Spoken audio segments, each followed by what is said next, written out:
devagarinho a dar prosseguimento ao seminário Infâncias em Jogo, Especular o Presente. Vamos à última mesa. Antes de tudo, meu nome é Fred, Fred Coelho. Queria, antes de tudo, agradecer a organização. Acho que quem está frequentando o seminário já ouviu o nome de todos os envolvidos, pelo convite de mediar essa mesa. Foi um imenso prazer para mim. Também queria parabenizar a organização, porque já estou aqui há um tempo na PUC participando de seminários, eventos, e realmente esse é o que a gente pode dizer que é um sucesso absoluto. Você viram eventos acadêmicos, ou seminário, como a gente quer chamar, mesas 9h30 da manhã elas estarem lotadas, e mesas de tarde, mesas ao longo do dia inteiro. Então é muito bom mesmo poder fazer parte disso.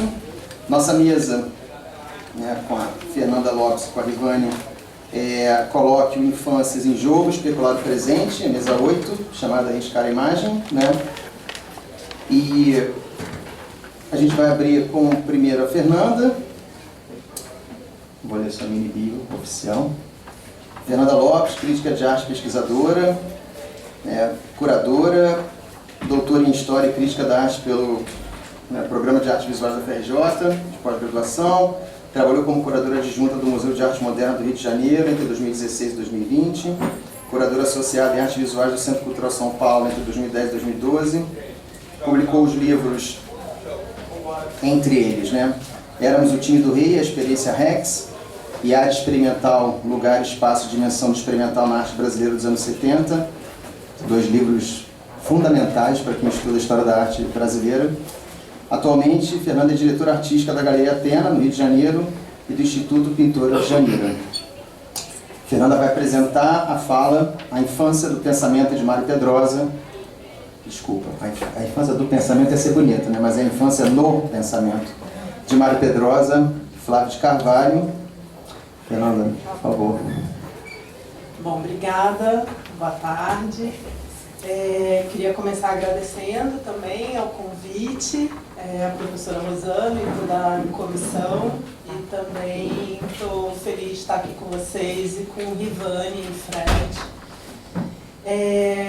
Bom, esse recorte, só para localizar um pouco, ele não é exatamente uma pesquisa específica, mas uma parte de uma pesquisa dentro do meu doutorado, que estava interessado em pesquisar a ideia de experimental para a arte brasileira. Todo mundo me ouve bem, né? Tá.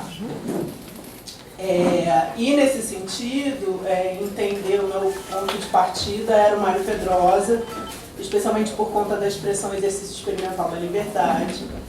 E no desenvolvimento do meu doutorado me interessava entender como ele chegou até essa expressão, conceito que até hoje é muito utilizada para falar da arte brasileira até a produção mais recente.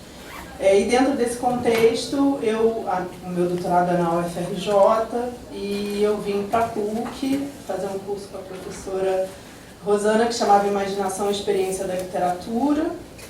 E como meu trabalho final, dentro desse curso, eu propus uma leitura da ideia de infância para o Mário, como por que ele ia olhar para a infância e para o que ele chama de arte infantil, arte das crianças, e como ela contribuía para essa expressão que vai ser um dos marcos da produção intelectual dele.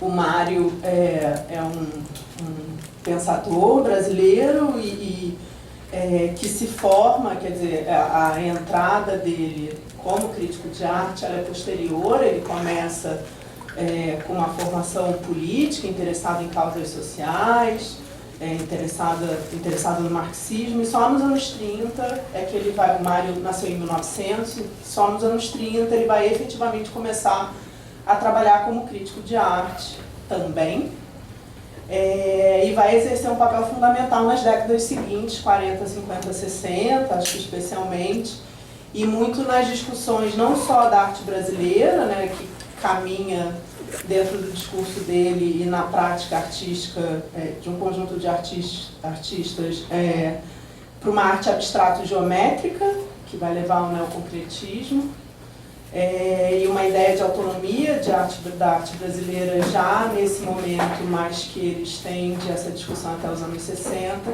Mas ele também vai ser muito importante para a própria ideia de crítica de arte no Brasil, de como se fazer crítica, qual que era o papel do crítico. Durante a discussão dele, é muito interessante ver como as discussões políticas, elas vão, que interessavam a ele, elas vão se cruzar com a discussão artística. Então, elas, em algum momento, quase se sobrepõem. E quando ele está falando de arte, ele vai estar falando de política também. Quando ele está falando de arte brasileira, ele vai estar falando de Brasil também. E eu fiquei pensando muito por onde começar. Reli meu trabalho, claro, de 10 anos atrás. Mas fiquei pensando por onde começar e aí resolvi começar a trazer um projeto do Mário, que eu acho que resume um pouco essas questões como ponto de partida para falar para vocês, que é um projeto, na verdade, de 78, que é o Museu das Origens, que é um projeto que o Mário vai formatar em 78, logo depois do incêndio do MAN. O Mário, junto com outros artistas e intelectuais da época, ele vai integrar a comissão de reconstrução do museu. O museu sofre um incêndio de proporções bem grandes e, além de uma restauração, de uma reconstrução física, a discussão que se vai fazer naquele momento por parte da classe artística é uma reconstrução conceitual da ideia de museu também. Bom, esse projeto ele não vai efetivamente sair do papel, mas ele gera até hoje discussões muito importantes. Eu não sei se vocês tiveram a oportunidade de ver em São Paulo o ensaio do Museu das Origens, que foi feito no Tomiotaki e no Itaú Cultural, com a curadoria da Isabela Pucu, do Paulo Miada, e eu já vou lembrar o terceiro colega. Mas o Mário, ele vai falar isso no texto do projeto, né, que é preciso, com a destruição física do museu em 78 por conta do incêndio, ele fala que é inevitável lidar com o fato de que o MAN acabou e que a situação mudou. E que os tempos são outros, a ideologia que inspirou o museu ela já não vale mais. Então, que é necessário repensar a estrutura do museu conceitualmente também. E aí o museu, esse museu que ele propõe, ele vai estar dividido, na verdade, em 5 museus que se articulariam na formação desse Museu das Origens. Um deles é o Museu de Arte Moderna, que ele mantém, a ideia dele era manter a coleção do MAN, que sofre uma grande baixa por conta do incêndio. As matérias da época falam de 90% de destruição, não chegou a tudo isso, mas era um número considerável.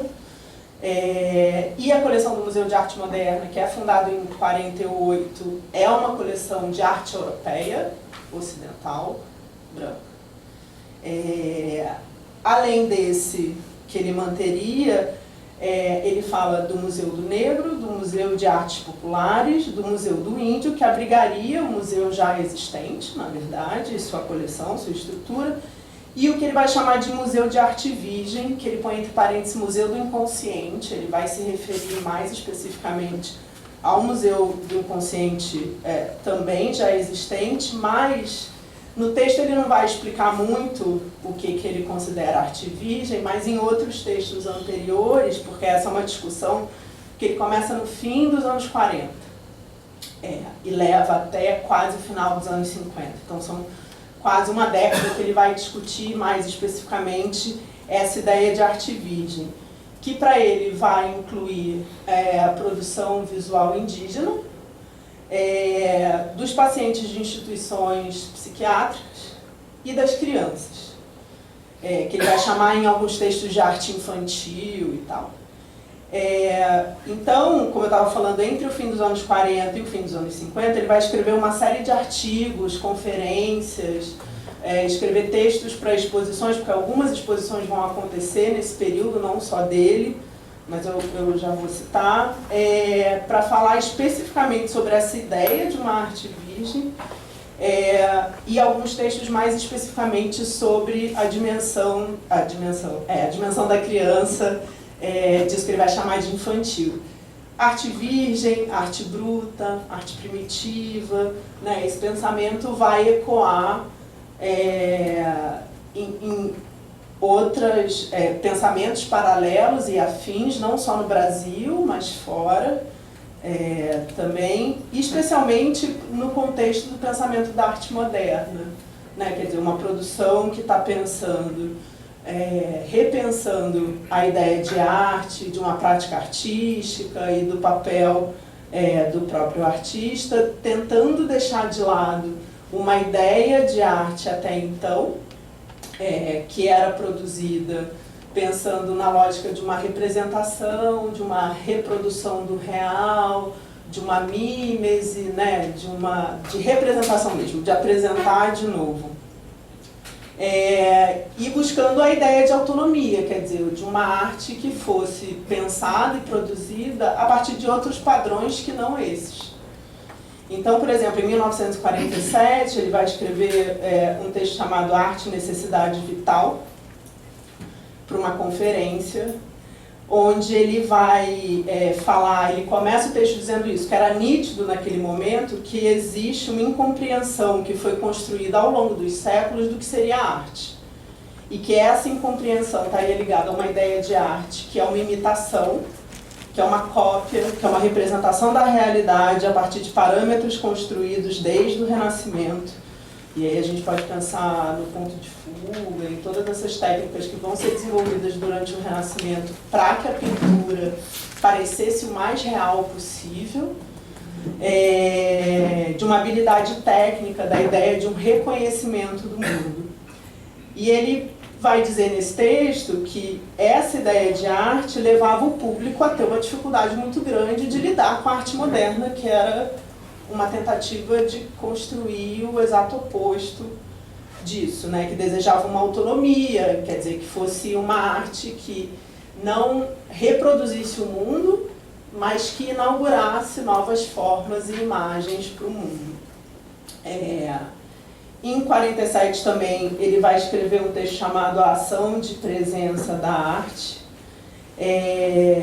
que ele vai falar da arte como uma necessidade que brota, que começa com a infância, e ele vai dizer que uma das grandes descobertas artísticas de nossos dias foi a de que as crianças são os artistas mais autênticos, justamente porque as crianças, e aí quando eu estiver falando crianças também pensem na arte indígena e na arte, na produção visual dos pacientes de instituições psiquiátricas, numa liberdade no sentido de pessoas e possibilidades que estão fora de um ensino acadêmico da arte, de um ensino que vai reforçar todas essas normas de construção de imagem que eu estava citando antes.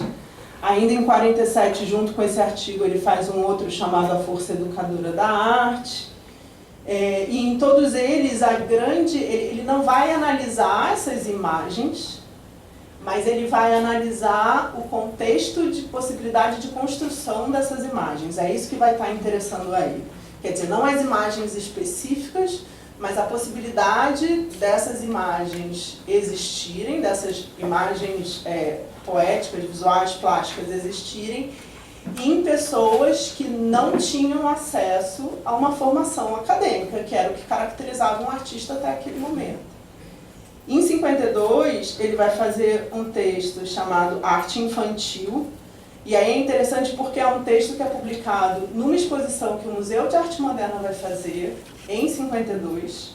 Nesse momento o MAN ainda não tem a sede que a gente conhece, ele está no centro da cidade, mas em instalações temporárias. E ele vai dizer: os desenhos espontâneos da criança são infalivelmente de natureza artística. Só deixam de ser quando se dá a intervenção dos métodos de ensino convencional ou da imitação do natural. Então, ele vai inclusive citar estudos e acompanhamentos ainda do século XIX, do final do século XIX, em que você vai ver a comparação de desenhos feitos por crianças acompanhadas dos professores e desenhos de crianças feitos absolutamente sem nenhum tipo de acompanhamento. E de como eram muito mais interessantes e pouco iguais, porque acabava que os desenhos ficavam muito iguais a partir dessas orientações. E como isso vai ter um impacto grande no ensino de arte, né? Que era um ensino baseado na cópia dos padrões.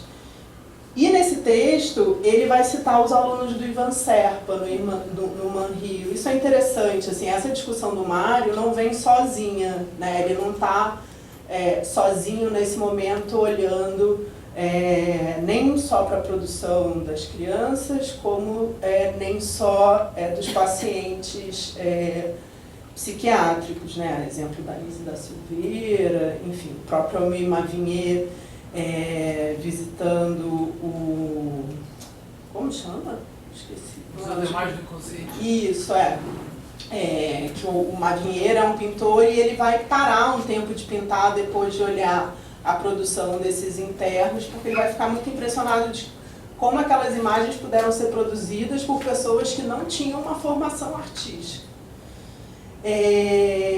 Então, nesse contexto que o Mário está discutindo isso, considerando a infância, não só o Ivan Serpa já dava aula para crianças no MAN, nos anos 50, o MAN, mesmo antes de ter uma sede definitiva, ele já tinha cursos, né, já tinha uma agenda de cursos muito forte. Desculpa. Mas também outras iniciativas como a Escolinha de Arte Augusto Rodrigues, aqui no Rio. Então, essa discussão do Mário vai ter um contexto fértil também.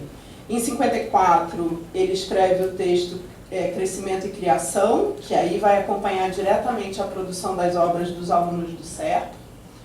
E nesse texto ele vai falar que a mente infantil mutilada, ele vai falar sobre a mente infantil mutilada pelo processo tradicional de copiar modelos. Em 57 ele continua escrevendo sobre crianças e arte moderna, num artigo do Jornal do Brasil. Então, o que tem de comum nesses textos, como eu estava dizendo, era justamente essa preocupação e essa tentativa de reconectar esses pontos, de entender os pontos de partida para essa produção, o ensino dessa ideia de arte, como essa ideia de arte vai se reconfigurar. Então, para ele, a infância, como as outras duas possibilidades de arte virgem, a infância ela não vai ser uma questão só cronológica, de idade, mas ela vai funcionar meio como um estado de atenção. Né? Para ele, em vários textos ele vai dizer isso, como é importante que se mantenha essa situação de infância adiante. E por isso que ele vai dizer que as crianças são muito próximas dos artistas, porque tem aí, nesses dois lugares, ou deveria ter, no caso dos artistas, uma certa inconformidade com os padrões, com normas, com métodos, e vai falar de uma possibilidade muito mais livre de construção de imagem e daí de trabalhos artísticos. Então, acho que nesse sentido, pensar ele ter colocado um museu da Arte Virgem dentro desse projeto do Museu das Origens é interessante porque ele, de alguma maneira, está pensando a questão artística, né, está repensando a ideia de um museu a partir das discussões de arte moderna. Então ele vai estar discutindo todos esses parâmetros que eu estava citando originalmente para vocês. Ele vai pensar a história também, e aí não só uma história da arte, mas uma própria história de Brasil, porque quando ele aponta essas 5 possibilidades de coleção na formação do museu, ele está apontando para uma história que se constitui a partir de 5 vertentes diferentes, não só a europeia. Então, de alguma maneira, ele também vai estar discutindo o papel e a posição do Brasil nessa constituição histórica, né? De como a arte brasileira vai se ver, mas como a própria ideia de Brasil também vai se constituir nesse contexto. Então, para o pensamento dele, e aí era o que me interessava naquele momento, a ideia de exercício experimental da liberdade, que é uma expressão que ele vai usar nos anos 60, no fim dos anos 60, ela guarda isso que ele vai estudar no que ele considera arte virgem, de uma não conformidade, de um tensionamento dos padrões, de uma outra possibilidade de constituição artística e de definição da ideia de arte também. E aí, enfim, enquanto eu estava pensando essa fala, os pontos para essa conversa, o Flávio de Carvalho, eu fiquei muito pensando se tinha havido contato entre eles, né, entre Mário e Flávio, porque Flávio é meio contemporâneo do Mário, né? Mário no Rio, Mário é pernambucano, mas fez a vida dele no Rio de Janeiro, Flávio em São Paulo, Flávio é de 1899, Mário de 1900. E aí, relendo coisas, eu lembrava desse início do Mário nos anos 30 como crítico, e na verdade, mais especificamente em 1933, numa conferência que ele vai fazer, chamada As Tendências Sociais da Arte, de Kate Kollwitz, se eu não me engano, que é sobre o trabalho dessa gravurista alemã, que vai estar sendo apresentado no Clube dos Artistas Modernos em São Paulo, cujo um dos fundadores é o Flávio de Carvalho. Esse espaço funciona entre 32 e 34. Flávio é um artista que também tem um trabalho como arquiteto, cenógrafo, escritor, ele tem peças de teatro, engenheiro, então ele tem uma formação e uma atuação muito ampla e que de alguma maneira também vai ser muito motivada por esses mesmos motores do Flávio, do Mário. Né, essa questão de uma não adequação e de repensar não só a produção artística brasileira, os termos de constituição de uma história da arte brasileira e da produção brasileira, mas do próprio Brasil também. O Oswald, em 1930, o Oswald de Andrade vai dizer que o Mário que o Flávio é o antropófago ideal. Muito porque Flávio vai ter essa discussão de como se constitui ou poderia se constituir uma relação entre dentro e fora na história brasileira, né? Entre esse país que começa com uma história dentro de um projeto de colonização e como essa independência, essa ideia de independência também vai se dando ao longo do tempo. Essa é uma discussão importante para a arte brasileira, né? O Clube dos Artistas Modernos é um espaço que vai nascer em oposição à Sociedade Pro Arte Moderna, no SPAN, também em São Paulo, da mesma época, e vai ter uma atuação muito mais irreverente, eles diziam menos elitista, menos conservadora, e eles vão ter uma organização que, além de exposições e palestras, de uma discussão artística e cultural, que também vai ter um engajamento político e social muito forte e uma dimensão festiva muito forte. Mas é interessante perceber que esse espaço ele vai se organizar, por exemplo, com divisões de diretorias de pintura, arquitetura, literatura, estudos gerais, música, e vai ter um leque de atividades muito amplo também.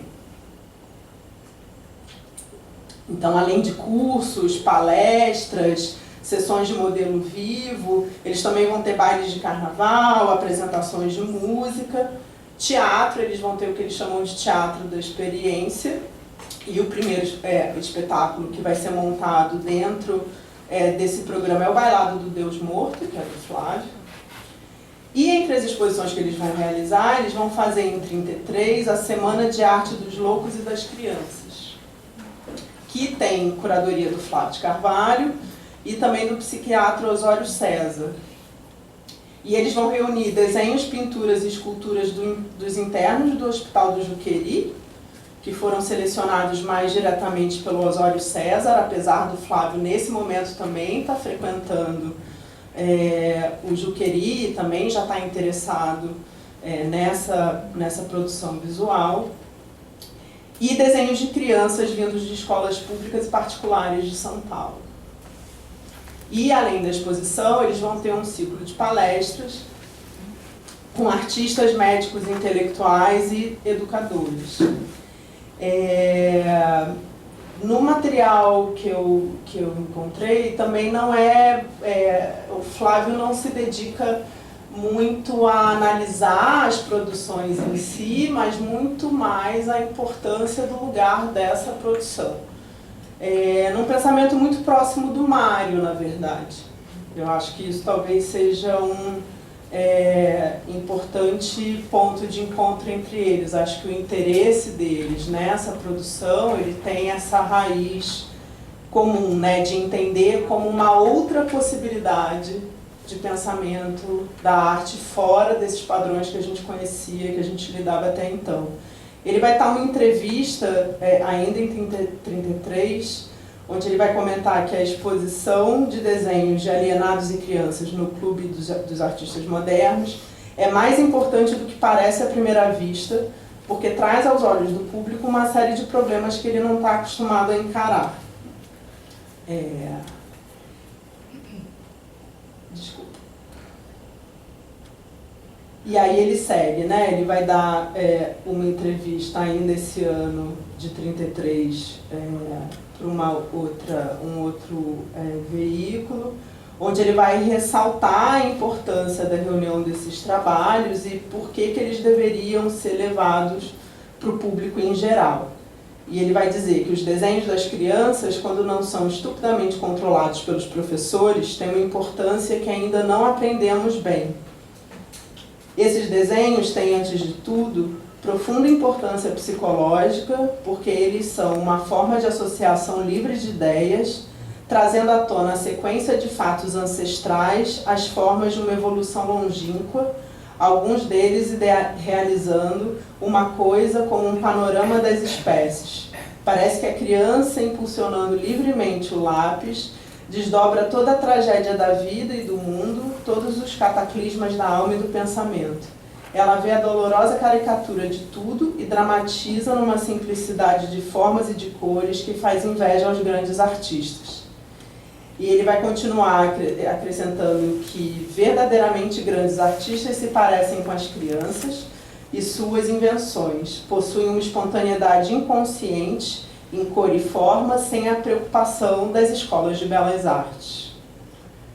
E ele segue, eu estou pegando alguns trechos, tá? Há uma arte interessantíssima, uma arte capaz de produzir fundas impressões a quem a admire, uma arte desvairada, mas por isso mesmo atraente. Essa arte os senhores a desconhecem por completo. É a arte dos loucos, mas ele está falando das crianças também nesse contexto. É preciso que os senhores travem relações com ela, quando mais não seja para perder a convicção errada de que a loucura, ou a infância, é uma grande noite sem estrelas. Venham ver quanta beleza se desprende das mãos dos pensionistas do Juqueri e se espalha sobre o papel em branco. Venham abandonar essa presunção de homens normais e procurem convencer-se de que a normalidade comum, porque a absoluta não existe, é o que se chama em bom latim de aura mediocritas. Então, é interessante perceber como para o Flávio também vai ser importante lidar com essas outras experiências de uma não conformidade, que vai marcar de maneira muito forte a produção dele também. Essa exposição é de 33, em 31 o Flávio já vai fazer a experiência número 2, que na verdade é a primeira experiência que ele faz no feriado de Corpus Christi, onde ele caminha contra uma procissão, com um boné na cabeça. E aí ele vai dizer que o interesse dele nessa experiência era entender a psicologia das multidões, quer dizer, como um grupo de pessoas se condiciona num comportamento que talvez elas sozinhas não tivessem. E aí um jornal de 31 vai dizer: domingo às 15 horas, quando desfilava pelas ruas do centro da cidade, a procissão de Corpus Christi, um rapaz muito bem posto, que se achava na esquina da rua direita e Praça do Patriarca, não se descobriu, não tirou o chapéu, conservando ostensivamente seu chapéu na cabeça. Os crentes que acompanhavam o cortejo revoltaram-se com essa atitude e exigiram em altos brados que ele se descobrisse. Ele, no entanto, sorrindo para a turba, não tirou o chapéu, embora o clamor da multidão já se estivesse transformado em uma franca ameaça. Foi então que inúmeros populares tentaram linchá-lo, investindo contra ele. O rapaz pôs-se em fuga, ocultando-se na leiteria Campo Belo, situada na rua São Bento, ali perto. E a experiência número 3 também vai lidar com essa noção de inadequação, né, ou de um questionamento de uma adequação, que é um trabalho de 56, onde ele vai desenvolver um traje que ele vai chamar de traje tropical ou traje de verão, que ele vai chamar de New Look, e ele vai desfilar com esse traje por São Paulo. Ele vai fazer uma grande conferência de imprensa para apresentar o traje, ele vestindo o traje, e ele vestindo o traje segue num desfile pelas ruas de São Paulo. E era um projeto onde ele, na verdade, queria discutir não só o condicionamento da moda, mas também pensar que tipo de padrões um país como o Brasil, tropical, adotava e por que adotava, né? Então ele vai falar muito desse traje tropical versus o terno e gravata, por exemplo, né? E de que como isso era uma tentativa de se parecer e de se aproximar com esse outro europeu do terno e da gravata. Então eu acho que juntando Mário e Flávio, e aí eu tenho começado a tentar olhar uma relação mais próxima de discussão entre os dois, apesar deles terem caminhos muito diferentes na produção dentro do campo da arte, acho que essa noção de uma inadequação, de uma inconformidade que eles dois vão achar não só na arte dos internos, né, porque os dois vão falar disso, mas especificamente das crianças, que é o que a gente está discutindo aqui ao longo desses dias, né, da questão da infância, ela vai ser muito forte e muito presente, é um eco muito forte e muito presente de como pensar essas outras possibilidades. Então, o interesse deles nesse contexto do estudo de uma arte infantil, que é como os dois vão acabar chamando, ela está dentro de um processo de entender a produção de cada um dos dois, né? O Mário muito mais como crítica e pensamento coletivo de uma ideia de arte, e o Flávio na prática, mas também pensando isso teoricamente, de uma outra possibilidade artística e de uma outra possibilidade de Brasil. Acho que não à toa os dois vão ser muito vistos depois nos anos 60 e 70, onde essas discussões vão estar muito presentes também. Acho que como uma apresentação inicial era isso. Queria agradecer de novo e a gente ficar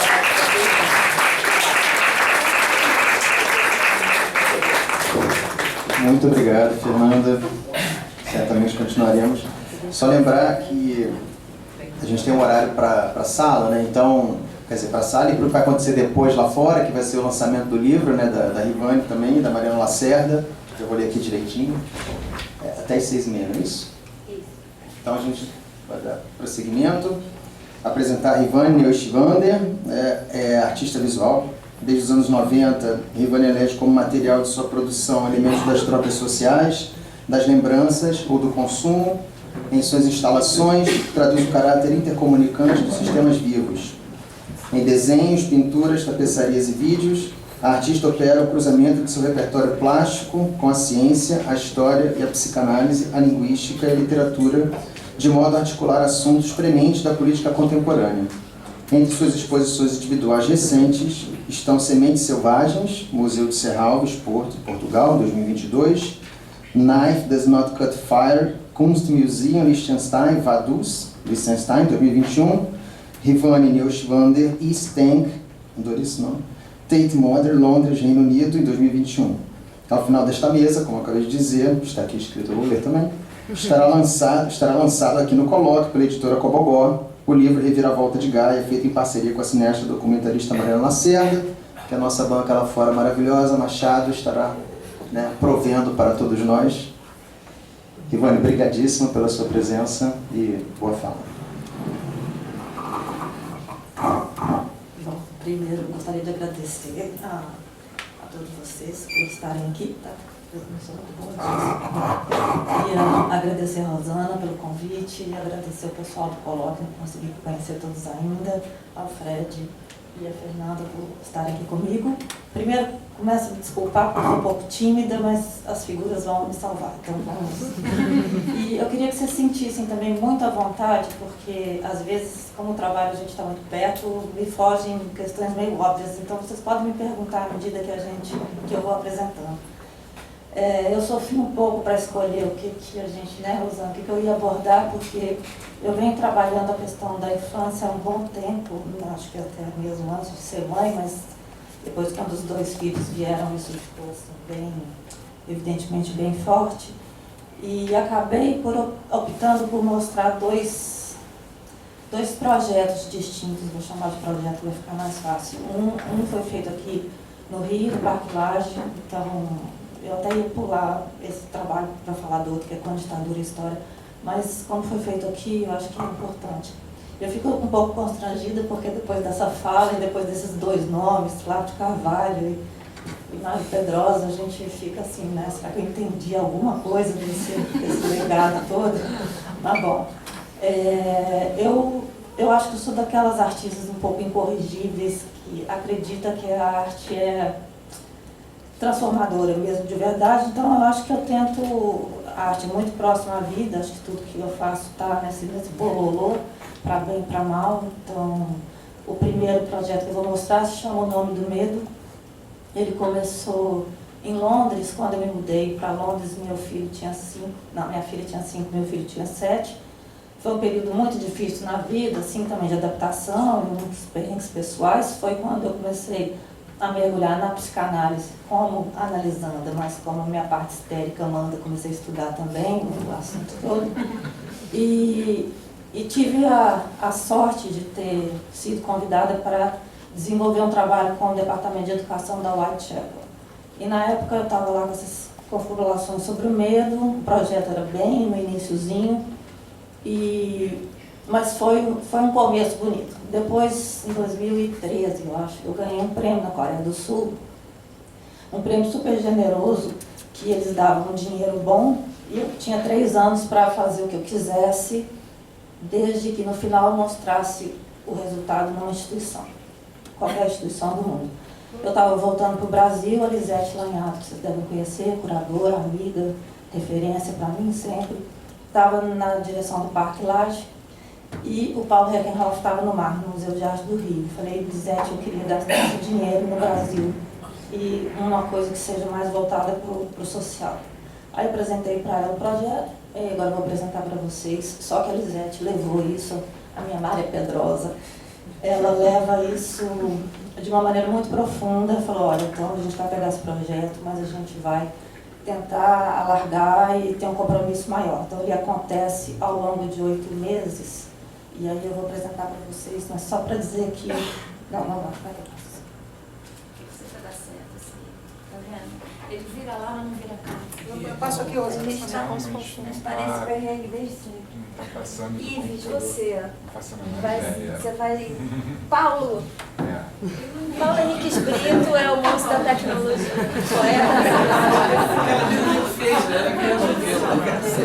É com o Paulo. Tem que projetar, tem que fazer naquele modo que projeta daqui pra lá, que duplica. Clica ali no projeção. Tá. O Paulo vai resolver. Não é só isso. E aí tem que empurrar pro lado. Ivone, isso aconteceu desde a Ué, minha travou? zero, ao longo dos 2 dias. A gente ainda não aprendeu a mexer. Travou? A diferença é que eu estava. O mouse está lá na tela, Paula. Vai tentando aí que eu vou chamar. Primeiro eu vou estar outra coisa. Isso. Paulo, sabe mais computador do que eu. Você não pode posição. F5.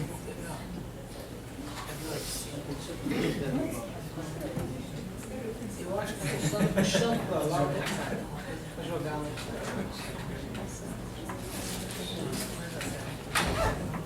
Tenta jogar o mouse pra cá e ver se aparece uma coisa. Não? Aí. O Opa! que aconteceu, Paulo? Deu certo. Aconteceu e funcionou. Deu certo. Não me pergunta. Eu fico fazendo essa cara. Só pra você falar. Eu acho que deve fazer. Será que funcionou agora? Poeta nada, o cara é. Bom, a linha assim mais, vamos dizer assim, a sinopse do projeto era trabalhar a ambiguidade do medo, né? Então, trabalhando com a criança primeiro, o que era a diferença do medo, da angústia, do pânico, a gente falar um pouco sobre isso, falar também sobre a ambiguidade, que o medo ele pode ser bom, ele te protege das coisas, mas ele pode ser paralisante, então a gente trabalhava muito isso. A gente trabalhou com 200 crianças numa faixa etária entre 5 e 13, mas se aparecesse outras crianças também eram bem-vindas. A gente fez 8, acho que foram 8 encontros. Os encontros duravam um dia e esse dia era dividido em 2 partes. A primeira parte, o educativo do Mar e do Parque Lage trabalhava a questão do medo da criança, mas o importante é que isso já estava sendo trabalhado nas escolas. Então, não era assim que a criança caía lá e a gente começa a falar de medo, mesmo porque a criança não vai falar do medo assim de cara. Você tem que ter um longo processo aí de confiança. E então a gente conversava sobre o medo, depois a gente fazia uma roda, escrevia-se o medo num papel, vocês vão ver. Isso é o educativo lidando. Sim, eu mostrava esse PowerPoint também, que era a questão da capa, mas uma capa ampliada, assim, exemplos na arte, na natureza, culturas outras, como que a capa parecia que era para desimpregnar o imaginário da capa, da questão do super-herói e tal. Aí a roda onde a gente sentava e escrevia os medos, e para mim era muito importante a grafia da criança, e gente, vocês me desculpam assim, porque eu acho que eu vou tocar em muitas coisas superficialmente, mas vocês vão ver com bololô de mistura de canais com linguística, política e blá blá. Mas esse desenho da criança, essa grafia da criança para mim era muito importante. E era interessante também porque, empiricamente, trabalhando os medos, havia uma coincidência, assim, não é uma boa coincidência. A psicanálise, quando eles vão tratar a questão do medo, há uma análise, não sei se alguém pode, eu não me lembro mais, que a criança muito pequena ela vai ter uns medos muito básicos, assim, zumbi. É que aqui não tem todos, mas quando a grafia é bem né, de uma criança pequena, os medos também são tubarão, zumbi, bruxa. Dengue? Dengue. Não é dengue, não?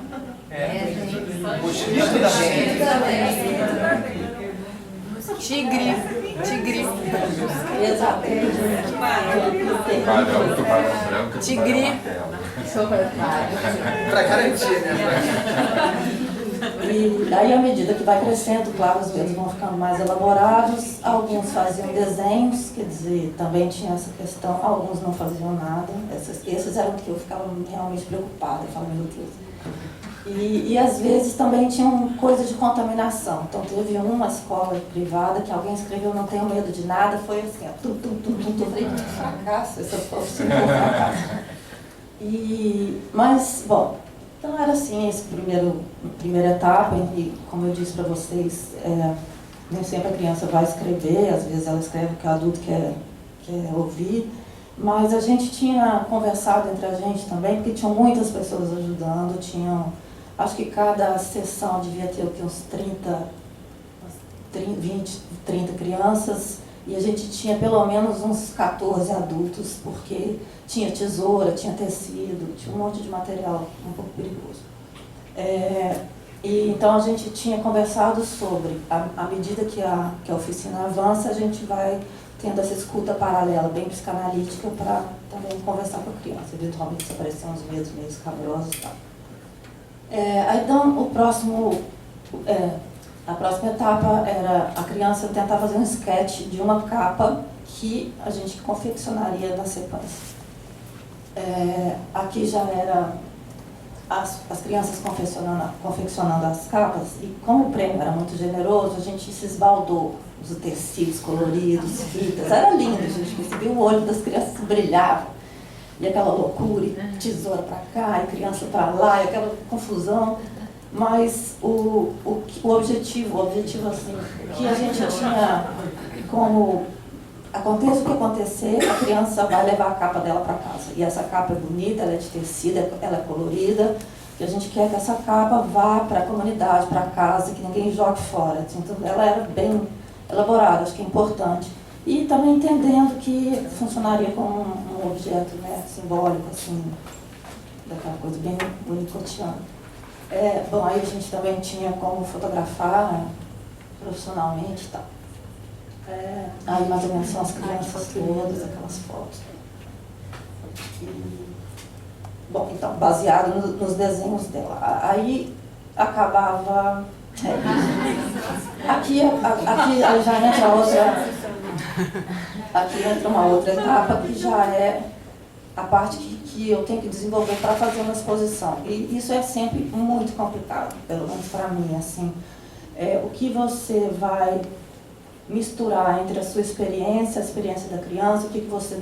É uma questão ética, para mim, também muito complicada, né? Assim, você não quer explorar a criança, você quer fazer uma troca digna, legítima e, enfim, o que eles ganham com isso, né? O que a gente ganha, a gente sabe, mas a gente quer trabalhar para que eles tenham uma experiência transformadora. Aqui, só para vocês entenderem um pouco do processo, bom, então aqueles foram os workshops, as crianças vão para casa, levam a capa, a escola continua trabalhando a questão do medo nas escolas, então o processo é um pouco mais longo, assim, para eles trabalharem a questão. A minha parte, vamos dizer, foi essa experiência louca e agora como comunicar dentro de um museu o mínimo dessa experiência, isso é muito complicado também. Bom, aí eu chamei o Guto Carvalho Neto, que é da Bahia. Eu não sei se vocês conhecem, ele tem um ateliê aqui, ele é estilista, brilhante, tem uma sensibilidade de criança. Eu fiquei assim, muito impressionado com o Guto, porque ele realmente foi igual um menino, o olho dele brilhava, a gente discutia e tudo foi fluindo muito bem. Então aqui é mais ou menos o processo que a gente fez, do desenho da criança, a capa, e esse era lindo porque o menino tinha medo de rato, e ele construiu, então a capa dele era uma cobra. E quem ajudou a capa dele era estilista, então a capa dele ficou um luxo. Então aquele é o desenho dele, aqui é a capa dele, que ele leva para casa, e depois o Guto faz, a gente conversa sobre como a gente vai construir essa capa para expor no museu.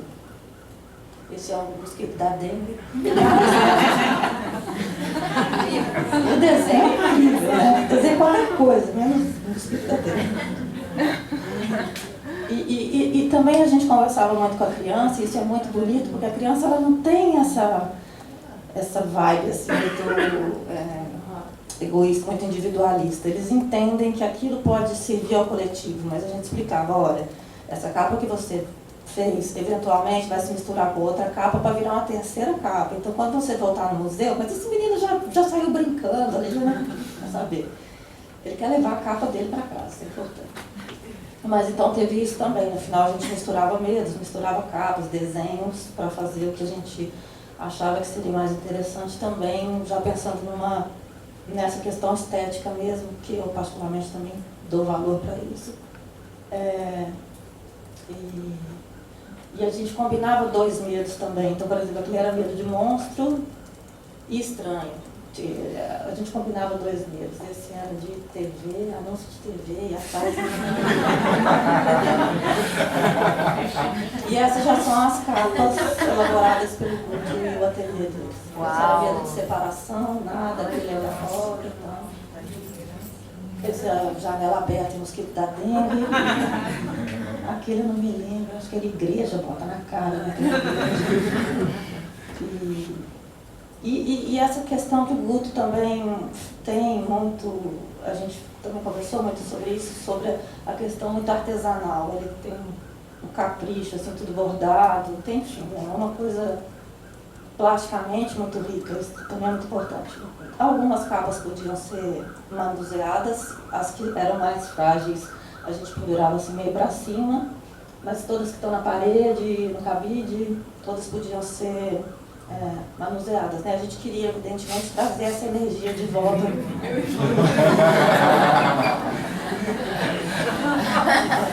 Esse aqui é morar na rua. Bom, tem isso também, porque depois eu fui fazendo esse trabalho em outras cidades e também isso é incrível, como que o medo vai variar, evidentemente, de acordo com o seu ao redor. Então, quer dizer, bala perdida aqui no Rio é uma coisa impensável. Na Suíça, mas eles têm medo de bomba atômica, então tem planta atômica, coisas assim.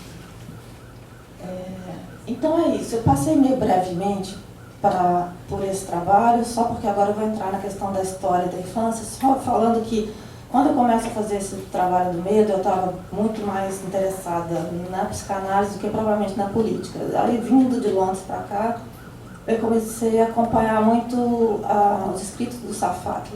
E ele tem esse livro que chama O Circuito dos Afetos, que ele vai tratar a questão do medo como um afeto altamente manipulado, como os governos autoritários manipulam o medo para enfim, o que veio na sequência. Aí vieram os anos Bolsonaro e aí eu fui entendendo cada vez mais a questão do medo com o fascismo, né? Bom, isso. Aqui já é uma outra etapa, é só um desdobramento do trabalho do medo. Aqui já é uma compilação de medos de desenhos de criança, mas já também transformados por mim de vários outros lugares, então tipo uma coleção e que acaba desembocando nisso. Eu só botei aquele só para vocês entenderem de onde vem essa iconografia. Esse projeto agora que vocês vão ver, ele é muito recente,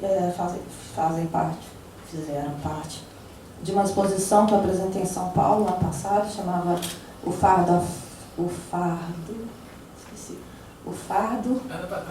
fresta. A Fardo Festa, que era uma pesquisa onde eu já tinha trabalhado a memória de infância.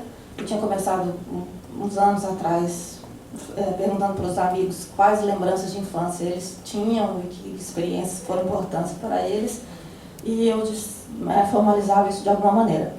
Mas dessa vez eu resolvi focar na ditadura, quer dizer, como eu tinha passado a infância e a adolescência na ditadura, e quais memórias que a gente podia compartilhar.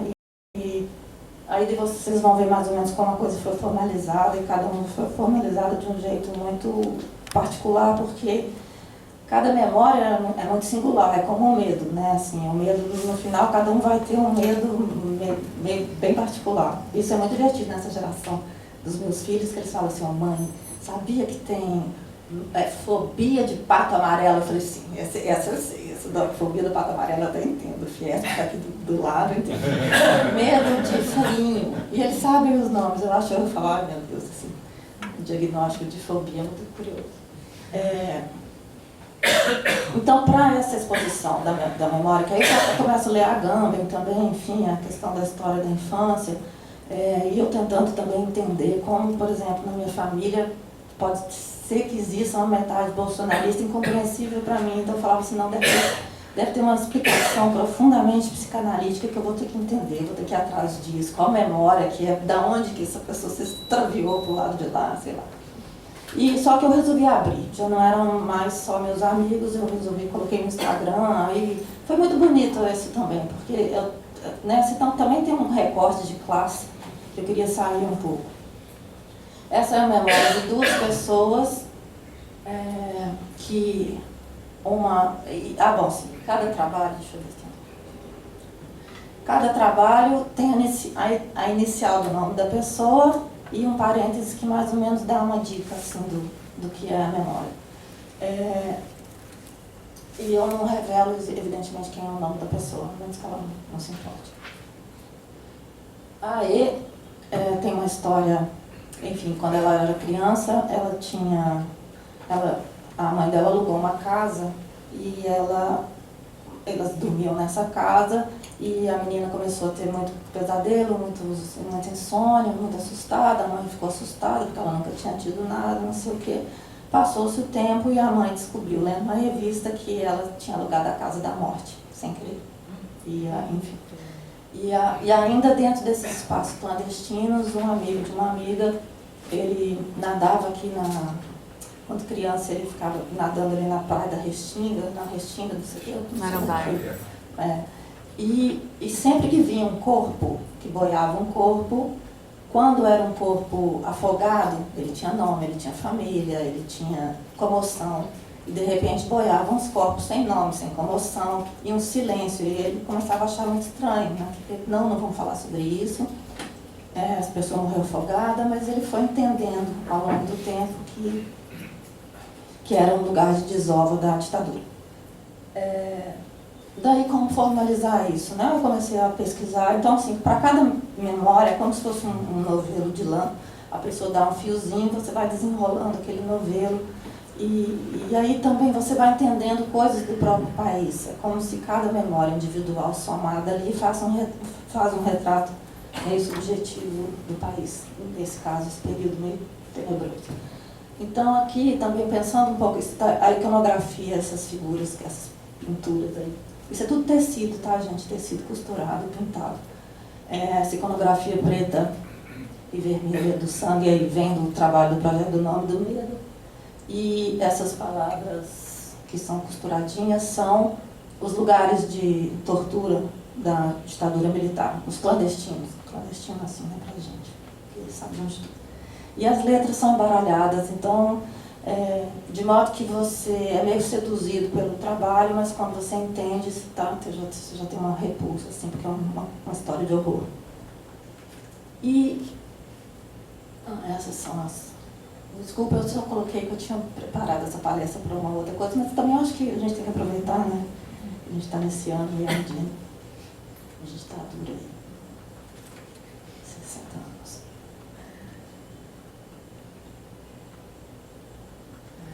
Sim, aquilo ali, porque aí você tratando da questão da história e da infância, uma coisa também que me ocorre quando a gente volta para Londres e começa a era Bolsonaro e você tem 2 crianças em casa e vai naquela... Gente, como que a gente explica para a criança isso que está acontecendo? Como que a gente, sabe, fica deprimido em conjunto sem deprimir completamente, porque você tem 2 crianças para cuidar? Então, trazer essa coisa, esse circuito também que a gente viveu, era uma maneira de processar para os filhos também. Não era só uma elaboração pessoal, era uma elaboração em casa. E ali, então, eu acho muito interessante, né, porque o próprio Bolsonaro, ele volta vai mandar para a ponta da praia. Tem tudo que aparece aqui, mais ou menos, a coisa se repete no governo Bolsonaro. Aqui, esse é só processo de pesquisa, eu comecei, enfim, a estudar a Comissão da Verdade. Então. O trabalho era uma referência ao Brasil no caso. Esse trabalho especificamente não era da ditadura, era só a memória de uma amiga, que a mãe dela proibia ela de desenhar, ela gostava de desenhar nas paredes e tal, em todo lugar, e a mãe proibiu ela, então ela começou a desenhar debaixo da mesa. E também isso é uma questão muito difícil nas artes plásticas, a participação do outro, né, é uma coisa que eu também trabalho muito, e é sempre muito complexo, como você oferece uma plataforma para que o outro trabalhe com você, ou que faça isso, mas também como que o trabalho sobrevive de maneira física a essa participação. E que é sempre descontrolada, é sempre uma surpresa. Deixa eu dizer, tem que olhar o tempo aqui, né? Senão eu fico contando essas histórias do ditadura. Isso aqui já não é memória de ninguém. Quando tem MC, eu coloquei memória coletiva, mas à medida que eu fui estudando algumas memórias, outras foram aparecendo. E eu não achei que era muito interessante. Eu não sei se vocês conhecem essa vidente, não, gente. A mãe Cacilda, ela era uma... Esqueci a palavra. Ela era da Umbanda. Mãe de santo. Né? Não, mas é porque nem tudo... Deixa eu ver. Bom, sei lá. Ela era daqui do Rio, ela tinha um terreiro, eu não esqueci, ficava 50 minutos daqui, mas eu não esqueci a região. E ela incorporava 3 entidades, sendo uma chamava Seu Sete Exu da Lira. E ele foi ficando muito famoso. E ela tinha, assim, no auge do sucesso do Sete Exu da Lira, que era o mais popular das entidades, ela chegou a reunir 20 mil pessoas no terreiro. E isso foi chamando a atenção do meio televisivo da época, que era o Chacrinha, o Flávio Cavalcante e o Silvio Santos. Ela foi convidada, quer dizer, o Seu Sete foi convidado para ir nos 3 programas. A mãe Cacilda falou, não quero, isso vai dar ruim, mas ele quer ir, o que eu vou fazer? Então, ela se apresentou. E o que aconteceu é que naquela época era transmissão ao vivo, então, domingo à noite, horário nobre, pela televisão, pelas 3 televisões, aparece o Seu Sete entrando nos estúdios e todo mundo entrando em transe. Chacrete, Chacrinha, cinegrafista, todo mundo entrando em transe. E não tem imagens, quer dizer, são muito pouco, não tem filmagens, tem pouquíssimas imagens. Bom, isso suscita, por isso assim, eu acho que é importante apresentar esses casos, mesmo que não fossem ligados a uma memória específica, porque você vai entendendo essa coisa circular que volta, né? Intolerância religiosa, o ataque a terreiro de Umbanda, de Candomblé. Então, a sociedade católica conservadora, eles se revoltaram e escreveram, enfim, foi aquela confusão, que não podia aparecer Exu no horário nobre. E aí dizem também que a mulher eu não sei se era o Médici na época, então tinha entrado em transe e tinha arriscado um ponto de gira lá no chão, a confusão. Eu sei que aí também os militares entraram e começou toda essa coisa essa coisa religiosa, intolerância religiosa, e ela foi entrando, enfim, em decadência, e o terreiro acabou, enfim, foi assim.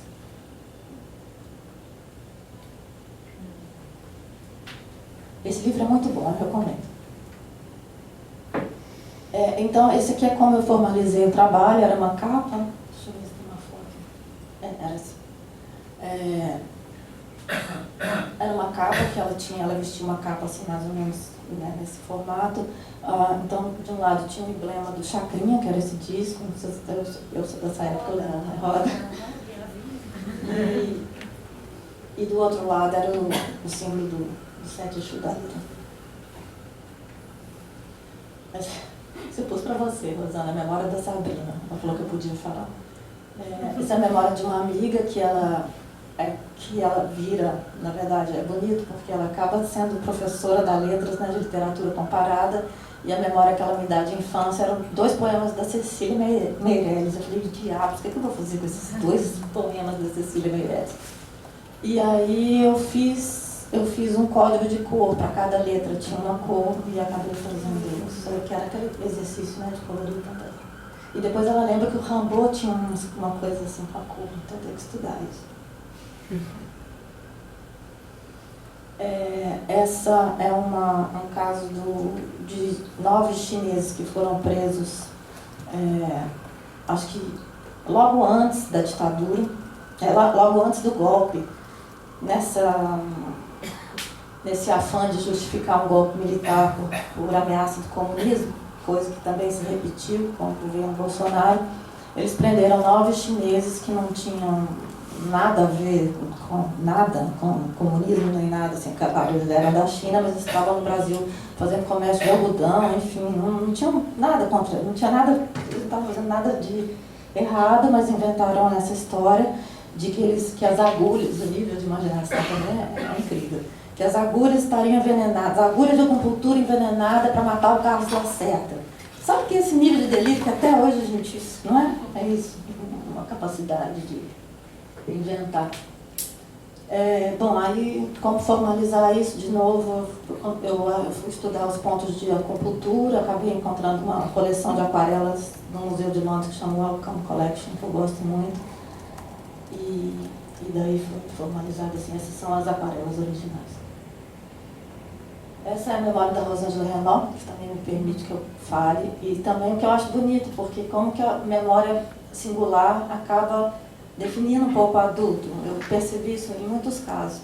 E a Rosângela se lembrava do canal 100, eu não lembrava, eu não ia, acho que eu não ia no cinema, ninguém me levou no cinema, eu tive a felicidade de ter uma família que levava ela no cinema. O canal 100 era um cinema muito bem filmado,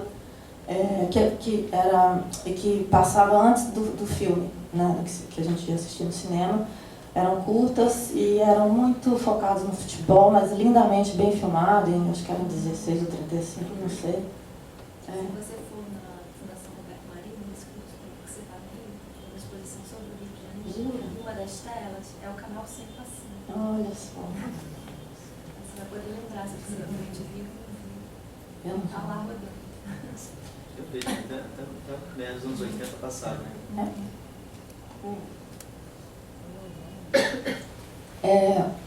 Eu não consigo entender ainda muito bem o quanto essa coisa do futebol bem filmado, da música, do samba, estava essa imagem projetada desse Brasil meio franista, eu não sei quanto que estava imbricado o Canal 100 com a ditadura, isso eu não cheguei tão longe. De qualquer maneira, o que eu peguei do Canal 100, em vez de pegar o futebol, eu peguei a multidão, porque era muito bonito. Eles filmam magistralmente o futebol e, eventualmente, filma a arquibancada. E na arquibancada você vê, assim, né, uma mistura de gente muito singular, de vez em quando aparece um general. E, então, esteticamente também, eu recorro um pouco ao pop, no Brasil e no mundo, né? Tem uma estética meio pop, sobretudo o... Meu Deus, eu sempre falo Carlos Zilli. Sobretudo o Cláudio Tosi, naquele A Multidão, que ele tem as letras. Essa eu coloquei como minha própria memória, que era o jogo do War. Então são as cartas, só que elas obedecem ao código náutico, então tem as letras do alfabeto que definem o código náutico. Por isso que são essas bandeiras, a corda é náutica, tem as pedras e tal. Eu só fiz uma reflexão, que eu botei o aquífero Guarani pra gente... Esse trabalho eu mostrei em 2017 na Inglaterra, mas enfim, já estava essa coisa da memória de infância e tal. Mas aí eu fiz essa pequena reflexão de trazer o aquífero Guarani como a questão da água para a próxima guerra, vamos dizer assim. Essa é a memória de uma pessoa que era muito fã do Chico Buarque. Então essas são as capas do Chico sem o Chico, né? Sem o ícone. E essa mambaia. Tem essa mambaia. Infelizmente não tão frondosa quanto a da capa.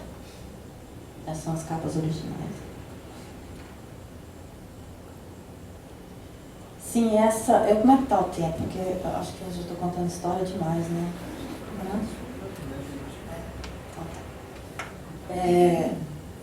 Sim, para a gente Tá. conversar. Sim. Deixa eu ver, essa aqui é mais complicada. Bom, essa aqui eu vou contar porque também é aqui do Rio de Janeiro. Isso foi o ataque que teve na OAB, eu esqueci a data. 80, né? 1980. Era uma carta-bomba que era endereçada ao presidente da OAB, mas acabou explodindo e matando a secretária Lida Monteiro. E tinham duas testemunhas oculares que viram a pessoa que entrou com o pacote. Isso era a secretária da Lida. Então, essas duas testemunhas foram prestar depoimento na polícia. Agora eu já não sei se é polícia civil ou polícia militar. E eles foram fazer o retrato falado, mas enrolaram e fizeram esse retrato mudo, vamos dizer assim. Depois eu explico por que é retrato mudo. E aí passaram-se os anos, não, quer dizer, eu sempre confundo. Passaram-se os anos, essas duas testemunhas viram a foto do Rio Centro e reconheceram esse cara como sendo o que portava a carta-bomba. E voltaram na polícia e prestaram queixa e tal, de novo enrolaram, porque ele era militar, agente Guarani. Então já sabiam quem tinha sido, mas enfim, tomaram providência nenhuma. Depois a Comissão da Verdade do Rio, até minha prima que está ali fez parte dela, eles retomam o caso e conseguem fazer finalmente o retrato falado do agente Guarani, que é aquele mesmo cara do Rio Centro. E daí, a maneira como eu trouxe essa formalização, eu fiz inverso, eu inverti a sequência. Eu pedi para 2 policiais analisarem o retrato do agente Guarani na foto do Rio Centro e pesquisarem toda a descrição pelos documentos da polícia. Então, um homem de bigode, cabelo enrolado e tal. Eles foram fazendo o retrato falado de trás para frente para o agente policial. Então, é um retratista forense e 2 relatos policiais descrevendo o próprio agente Guarani. E que resultou nesses 2 trabalhos, desses 2 retratos falados. Não sei se deu para entender, meio confuso, né? Esse é o Ame ou Deixo, que ele foi formalizado de maneira muito simples, que era eram anagramas da frase, que ficavam rodando assim, igual painel de aeroporto antigo. Daí a Transamazônica, né, eu fui pesquisar as propagandas dos militares, é muito chocante, é porque está tudo aí ainda, você fala, puxa vida, esse vem tão antigo, você vê também como que todo o imaginário ainda existe em relação à Transamazônica, e a gente entende, né, desmata, lenda, banco. Bom, e aí essa Transamazônica, mas eu não vou me deter muito, não. Era uma coisa assim, meio distópica de uns seres híbridos de pedra com... É isso, gente, eu não vou ficar falando muito, não, porque...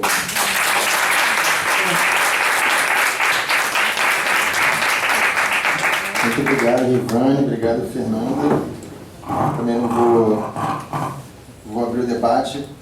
Primeiro que essa mesa maravilhosa que a gente já trabalhou em museu ou que trabalha com arte, às vezes, a primeira coisa que você ouve das pessoas que vão e veem o trabalho de arte moderna, digamos assim, é só aí até meu filho faz, né? E justamente o que a gente está vendo aqui é a complexidade dessa frase que as pessoas não captam, né? E achei incrível, só para falar da fala da Fernanda um pouquinho, que na mesma época que Mário Pedrosa mergulhou nessa questão da arte ligada tanto aos internos, né, da NISE, né, quanto das crianças, era a época também da construção de todo o discurso do formalismo brasileiro, né?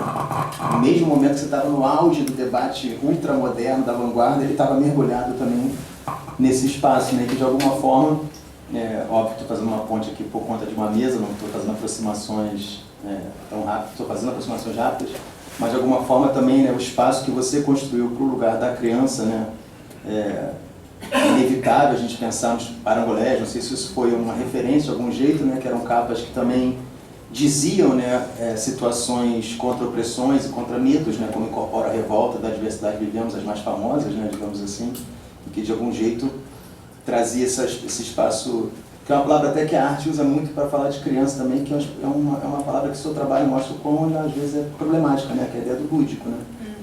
Que apesar de ter todo esse jogo, né, para pegar a mesa anterior, né, todo esse lugar da brincadeira, pensando a brincadeira enquanto infantaria, que eu achei isso muito bom, né, a brincadeira enquanto uma reivindicação de uma força, digamos assim, né, não de um lugar esvaziado de pensamento.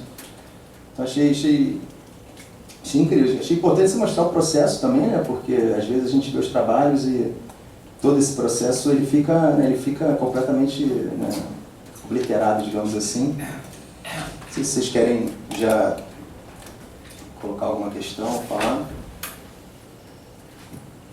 Vitória, por favor. Vitória, você pode usar o microfone só por causa da gravação, por favor? Pode.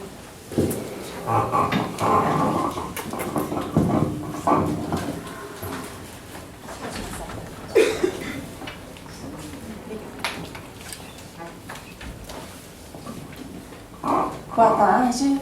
Primeiro, eu gostaria de agradecer pelas falas, foi muito interessante. Meu nome é Vitória, eu sou aluna aqui da pós, em literatura, e eu estudo a memória da ditadura. E eu vou me reportar a esse trecho específico da fala da Rivane. E eu vou começar no eu, dizer um pouco sobre como isso reverberou em mim para chegar na pergunta. Eu prometo não me demorar sobre a parte do eu. Mas aqui, ouvindo você, eu pensei o seguinte: quando eu entrei no mestrado, eu tinha uma vontade de coletar testemunhos, inspirada um pouco na Svetlana Alexievich, que fez um romance polifônico, com testemunhos de pessoas em diversas situações, como Chernobyl e outras. E eu tinha uma angústia que era a seguinte: eu pensava, essa é a última chance, a última geração que poderá falar sobre esse evento, né, que foi a ditadura, porque muitas pessoas que estiveram diretamente envolvidas já faleceram. E aí eu me dei conta de que eu desconsiderei completamente as pessoas que eram crianças durante esse período. Eu pensava, as pessoas a que eu tenho acesso eram crianças quando o golpe aconteceu.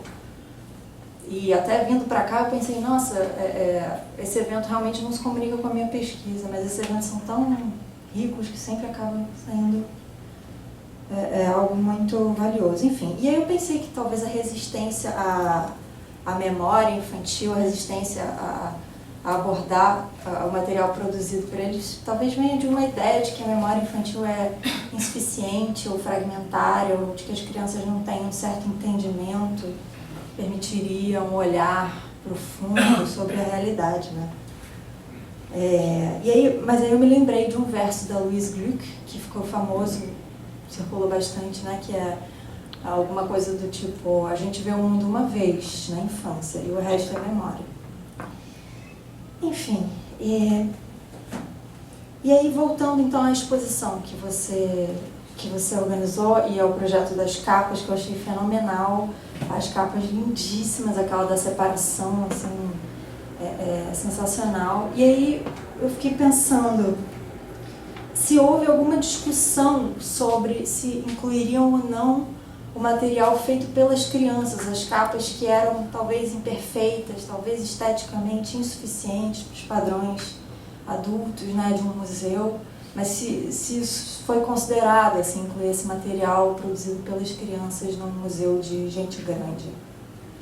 E agradecer de novo. Desculpa o seu nome? Vitória. Obrigada, Vitória, pela colocação e a pergunta. Bom, a gente, na verdade, produziu um filme que estava na exposição, e um pequeno documentário, e não estou me lembrando exatamente o que era o filme. E a gente fez um livro, e no livro tem todas as capas, tem todo o processo e tal. Eu acho que eu vejo como duas coisas separadas, assim. Eu acho que a capa que a criança faz, eu acho que primeiro ela tem importância para a criança, sabe? Eu acho que era fundamental que essa criança levasse essa capa, inclusive entendendo que o museu sai do museu, entendendo que as coisas acontecem além do museu. Então, o museu reverbera na comunidade, e aí traz a comunidade também para o museu. Mas o que se mostra no museu, claro, podia mostrar não as capas deles, mas a documentação, tal, o registro e tal. Mas eu acho que tem uma questão, é uma questão complexa, não tenho resposta. Isso é uma discussão infernal, inclusive. Não só pergunta, mas o que isso provoca no sentido de que outro dia alguém me perguntou: se você der o passo a passo, a gente pode fazer esse trabalho? Eu falei: olha, eu tenho até o passo a passo, até a capa das crianças. A partir dali, o trabalho com o estilista, a conversa que eu tenho com ele, com o estilista, até chegar na capa que tem uma força estética, que dê conta de um museu, é um caminho longo, um caminho sofrido, inclusive, sabe? Então eu não abro mão disso. Isso não tem a ver com egoísmo ou uma coisa, porque tem uma beleza toda também de uma diluição de autoria, né? Um processo desse, ele é altamente, uma autoria muito diluída, mas nessa parte de formalizar, volta. Não sei se me expresso bem, mas é meio contraditório, meio ambíguo, mas eu acho que tem a força estética, eu não posso abrir mão dela enquanto artista. Então, eu acho a capa dos meninos maravilhosas, mas eu reivindico aí também toda a complexidade de fusão de autoria, fusão de capa para chegar num resultado que se apresente no museu, trazendo uma camada de um projeto mais complexo.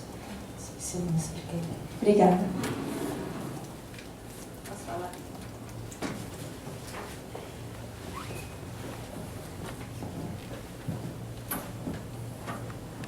Eu fiquei muito feliz de ouvi-las também e dessa ser um pouco a mesa de encerramento do colóquio, né? E uma mesa que nas duas falas, né, estão encostando as infâncias no Brasil, né?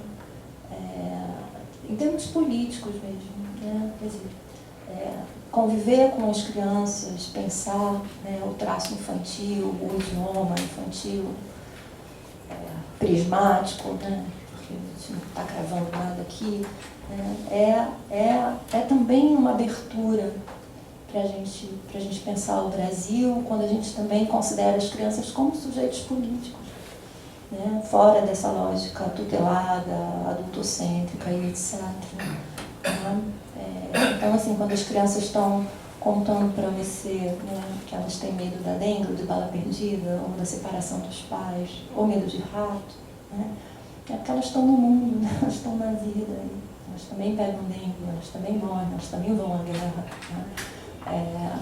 Então, essa importância, né, de incluir de fato as crianças nessa conversa, no mundo, né, e no Brasil, né, e não pensarmos o Brasil que queremos para as crianças no futuro, né, uma ideia que as crianças são o futuro do Brasil e a gente tem que preservá-las, protegê-las e nós construirmos para elas, né, e elas estão inteiramente fora desse projeto, né, desse olhar projetivo também. E elas são construtoras, né, de artefatos, né, o tempo inteiro, elas são projetoras de mundos, né, lançam mundos no mundo mesmo, né, para pegar o Caetano. Então, assim, acho que um cruzamento bonito entre essas duas falas, e a Fernanda enfatizou isso muito, né, quando falou sobretudo do Flávio de Carvalho, mas também do Mário Pedrosa. Eles estavam na companhia das crianças, né, de noções de infância, querendo imaginar o Brasil também. Né? Então, acho que longe, né, desse projeto desenvolvimentista, né, de que a criança vai ser o futuro do homem e do país, né, encontrar outros vínculos, né, com isso, né, que a gente está chamando aqui infância, que a gente está perguntando o que é também. Então, agradeço muito, porque a gente precisa mesmo, né, tá pensando o país e não dá para fazer isso longe das infâncias, não tem como. E acho que mundialmente mesmo, né, se a gente vai pensar a geopolítica, né, a Greta Thunberg e outros, né, as crianças estão constituindo fóruns de discussão, apesar de nós, assim, né, essas comunidades acontecem em vários espaços, né, e que bom que tem gente prestando atenção, né, não uma perspectiva ideal, romântica da infância, porque elas fazem muita merda também, assim, né, tem muito, né, assim, porque é gente, né, enfim, mas isso, tem que botar na roda, né, tem que entrar no jogo. Então, assim, fico muito, muito feliz da gente ter chegado nesse lugar, né, e o Brasil ter aparecido no campo de um pensamento de reimaginação política que inclui as crianças como seres imaginantes, né, e que se importam, né,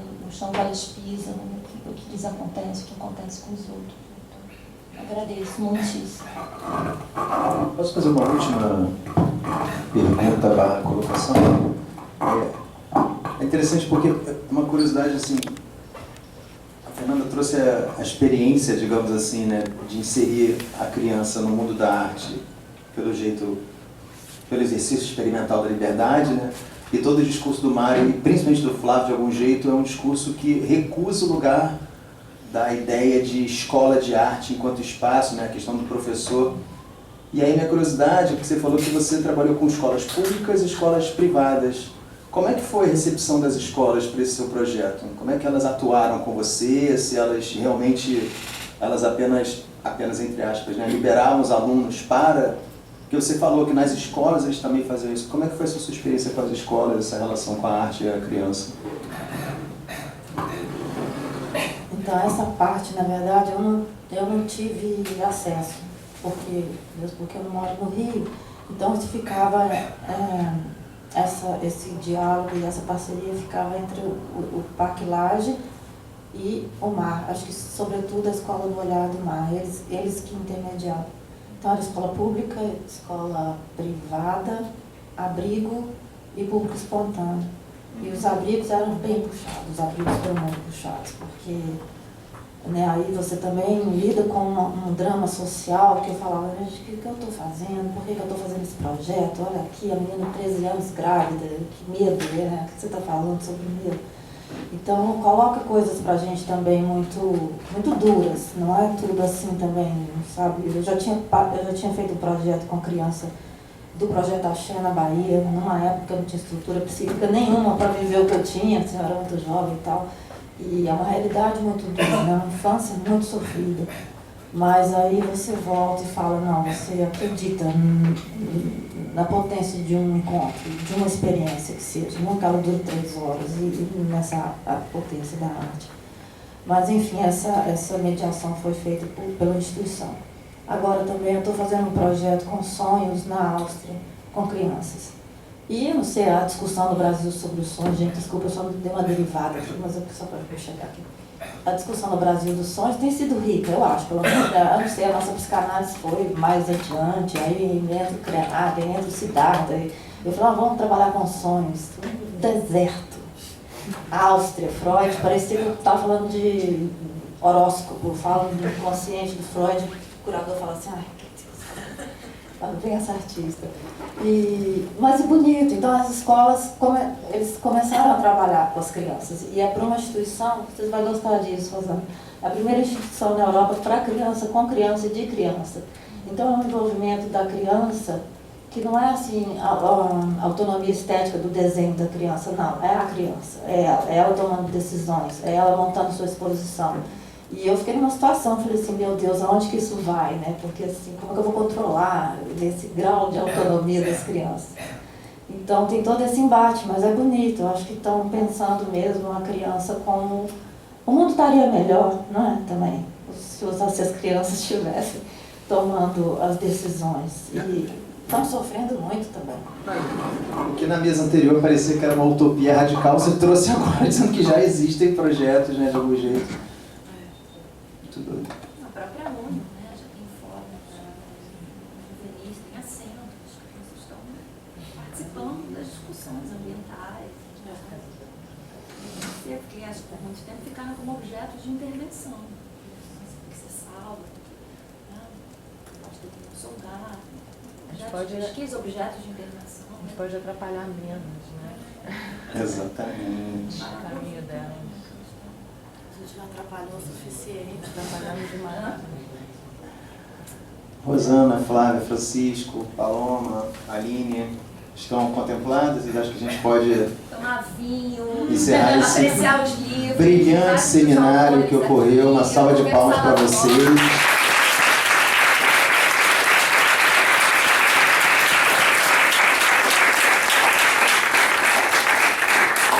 Agradecemos muitíssimo como comunidade. Obrigado mesmo. Parabéns. Obrigado ao público, obrigado ao Flávio. Quase que Flávio de Carvalho. Ele não chegou tão longe, né? Obrigado, Fernanda, Rivane. Um beijo.